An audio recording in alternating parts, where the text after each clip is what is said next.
Okay, so we're over here in Seattle at Northwest Hospital over in the Northgate neighborhood. Abbott Construction's building a wing on the end of this hospital. They're just going to blow these walls out and put a foundation right through here where I'm grinding out a big deciduous tree. We're doing what's called the split grind.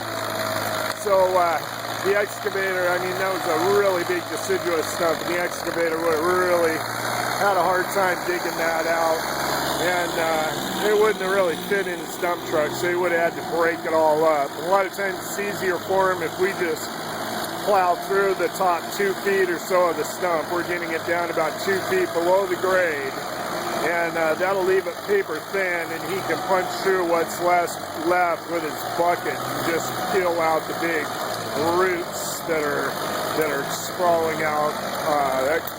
It's like a crab laying on this hill, and it'll bust up real nice when we get done with it. But you can kind of see the cutter wheel in there grinding away. So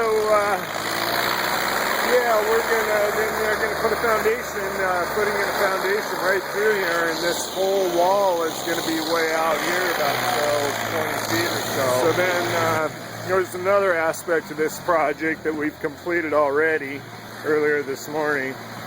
They have some oxygen tanks over here, and there were some big cedar trees towering over the oxygen tanks, and they're getting a little worried that, you know, maybe in a windstorm one of those trees falls over and lands on the big oxygen tanks and wipes out the oxygen that many of the patients here at the hospital depend on. So they decided prudently to get rid of these trees, and so we took those out, and then we ground the stumps in preparation for landscaping. They're going to come in and landscape this area and make it look pretty. I don't know if they'll go totally over the top, because that's really like a loading dock for the cafeteria. It's kind of the back 40, so to speak, but there's a nice view of one of the towers of Northwest Hospital in Seattle, Washington, and there is the oxygen tanks, and this entire area had 5 big, about 80-foot cedar trees that were just hovering ominously over those oxygen tanks. So not anymore. Thanks, and see you on the next one.